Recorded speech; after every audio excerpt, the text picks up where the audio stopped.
नमस्कार, news today network के Uttarakhand bulletin में आप सभी का स्वागत है। आप देख रहे हैं उत्तराखंड की मुख्य खबरें। तो चलिए शुरुआत करते हैं आज की बड़ी हेडलाइन के साथ। 2 दिवसीय भ्रमण पर उत्तरकाशी पहुंचे मुख्यमंत्री तीरथ सिंह रावत। स्वास्थ्य सेवाओं का लिया जायजा। पुलवामा एनकाउंटर में शहीद हुए मेजर विभूति डोंडियाल की पत्नी निकिता बनी सेना में लेफ्टिनेंट। समस्याओं के निदान के लिए हेल्पलाइन नंबर जारी करेगा समाज कल्याण विभाग। सप्ताह में 3 दिन दुकान खोलने को लेकर नेता प्रतिपक्ष से मिले व्यापारी। नेता प्रतिपक्ष ने सीएम से की वार्ता। एनएचएम संविदा कर्मियों ने काली पट्टी बांधकर आधा दिन किया काम, सरकार से की ये मांगे। डीजीपी अशोक कुमार बोले, उत्तराखंड के सभी जिलों में तैनात होगी चीता पुलिस। शिक्षकों की मांग, अनुकंपा के आधार पर किए जाएं तबादले। उत्तर प्रदेश लोक सेवा आयोग ने 3620 पदों पर निकाली भर्ती, 25 जून तक करे आवेदन। अब खबरें विस्तार से। मुख्यमंत्री तीरथ सिंह रावत ने शनिवार को बड़कोट में कोविड केयर सेंटर का निरीक्षण किया। इस अवसर पर उन्होंने अधिकारियों से कोविड केयर सेंटर की विभिन्न व्यवस्थाओं का जायजा लिया। इसके उपरांत मुख्यमंत्री ने सामुदायिक स्वास्थ्य केंद्र नौगांव का निरीक्षण भी किया। उन्होंने कोविड सेल से होम आइसोलेशन में रह रहे लोगों से फोन से वार्ता कर उनका हालचाल जाना। उन्होंने कहा कि कोरोना की तीसरी लहर के दृष्टिगत सरकार द्वारा पूरी व्यवस्थाएं की जा रही हैं। अस्पतालों एवं कोविड केयर सेंटरों में बच्चों के लिए अलग वार्ड की व्यवस्था के साथ ही उनके अभिभावकों के लिए भी व्यवस्थाएं की जा रही हैं।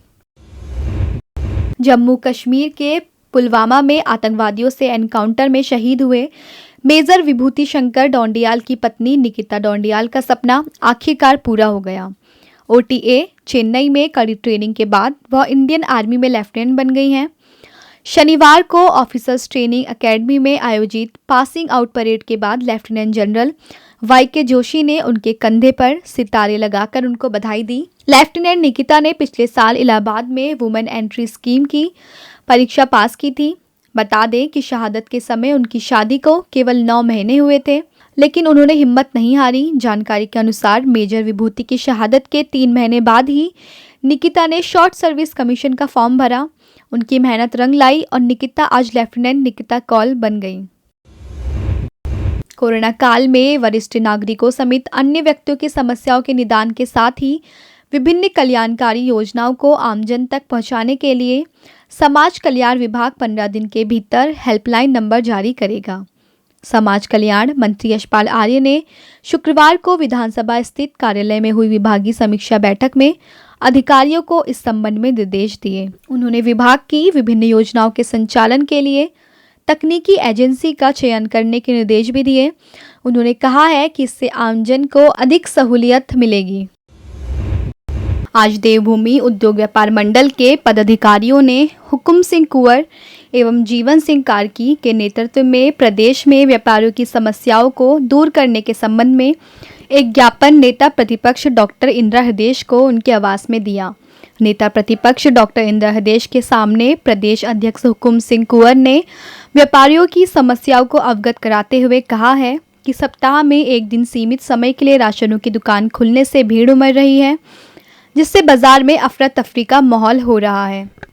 इससे कोरोना फैलने का भय और बढ़ता जा रहा है। दूसरी ओर भीड़ बढ़ने पर पुलिस प्रशासन व्यापारियों का उत्पीड़न कर रहा है, जो नहीं होना चाहिए। इसलिए राशन की दुकानों को सप्ताह में 3 दिन खोला जाना चाहिए। डॉक्टर इंदिरा हृदयेश ने व्यापार मंडल के पदाधिकारियों की बात सुनने के बाद मुख्यमंत्री तीरथ सिंह रावत से विस्तृत वार्ता कर सप्ताह में 3 दिन दुकान खोलने एवं बंद करने के समय को बढ़ाए जाने एवं इस दौरान पुलिस उत्पीड़न की कार्यवाही न करने हेतु कहा गया है।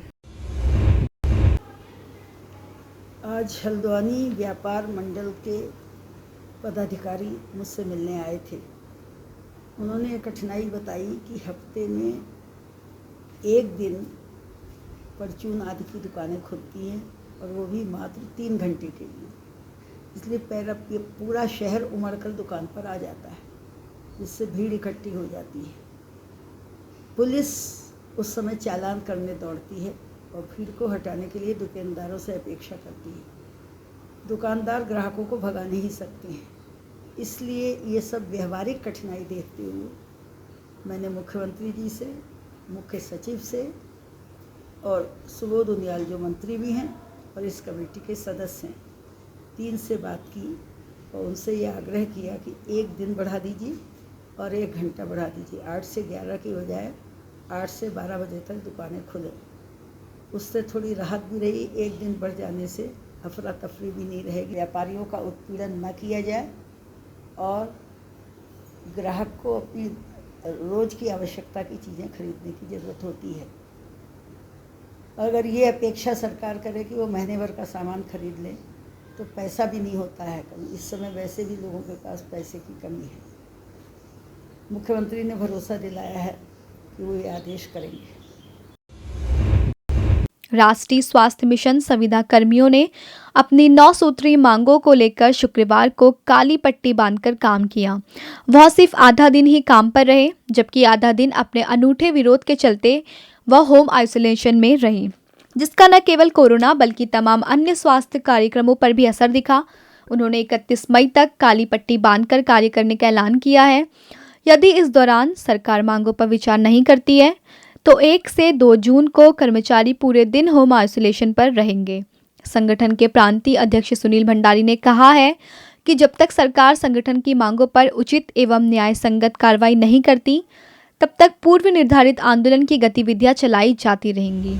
दोस्तों, न्यूज़ टुडे नेटवर्क आपको हमेशा अपडेट करता रहता है, इसीलिए आप वीडियो को देखने के साथ एक लाइक ज़रूर कर दें, जिससे हम आपको आपकी तरक्की से जुड़ी हर एक जानकारी आप तक पहुंचाते रहें। राज्य सरकार ने कोरोना काल का हवाला देते हुए इस साल तबादला सत्र शून्य घोषित कर दिया है। यह आदेश जारी होने के बाद से शिक्षकों में रोष व्याप्त है, लेकिन शिक्षा विभाग के ही एक अधिकारी ने कोरोना संक्रमण से जान गंवा चुके शिक्षकों के परिवारों की समस्या समझी है। अपर निदेशक गढ़वाल मंडल महावीर सिंह बिष्ट ने शिक्षा निदेशालय को कोरोना के चलते जान गंवा चुके शिक्षकों के पति पत्नी को तबादला देने का प्रस्ताव भेजा है। अपर निदेशक ने कहा है कि कोरोना संक्रमण के चलते कई शिक्षकों की मृत्यु के मामले विभाग के संज्ञान में आए हैं। ऐसे में विभाग को ऐसे शिक्षकों को तबादला एक्ट की धारा 27 के आधार पर स्थानांतरित करने पर विचार करना चाहिए। अपर निदेशक ने कहा है कि शुक्रवार को उन्होंने निदेशालय को प्रस्ताव और सुझाव भेजे हैं। देहरादून और हरिद्वार की तर्ज पर अब प्रदेश के सभी जिलों में चीता पुलिस तैनात होगी। पुलिस महानिदेशक अशोक कुमार ने अधिकारियों को रेंज स्तर पर पूरा डाटा तैयार करने के निर्देश जारी किए हैं। इसके अलावा भविष्य में चीता पुलिस को और स्मार्ट बनाने के लिए उनको शॉर्ट रेंज आर्म पिस्टल भी दी जाएगी। साथ ही अन्य पुलिस कर्मियों को भी चीता यूनिट की तरह ट्रेनिंग दी जाएगी। डीजीपी ने कहा है कि कोरोना काल में पुलिस की ओर से जो उत्कृष्ट कार्य किए गए हैं उन्हें जारी रखा जाए। प्रदेश में कोरोना के मामलों में कमी आई है, जिससे स्थिति में सुधार है, लेकिन कोरोना कर्फ्यू में निकट भविष्य में छूट दिए जाने पर स्थिति पर नज़र बनाए रखें और कोरोना काल के नियमों का कठोरता से पालन करें। उत्तर प्रदेश लोक सेवा आयोग ने जनरल सर्जन, गायनोकोलॉजिस्ट समेत 15 स्पेशलिस्ट के लिए कुल 3,620 पदों पर भर्ती निकाली है। इच्छुक उम्मीदवार इन पदों के लिए ऑनलाइन आवेदन कर सकते हैं। आवेदन की अंतिम तिथि 25 जून रखी गई है। उम्मीदवारों का चयन लिखित परीक्षा के आधार पर किया जाएगा। आयु सीमा 21 वर्ष से 40 वर्ष तक रखी गई है।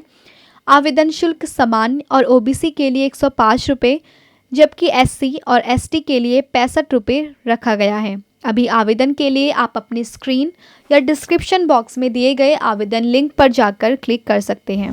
दोस्तों, हमारा यह वीडियो आपको कैसा लगा आप हमें कमेंट बॉक्स में ज़रूर बताइएगा। अगर आप इसको YouTube पर देख रहे हैं तो हमारे चैनल को सब्सक्राइब करिए।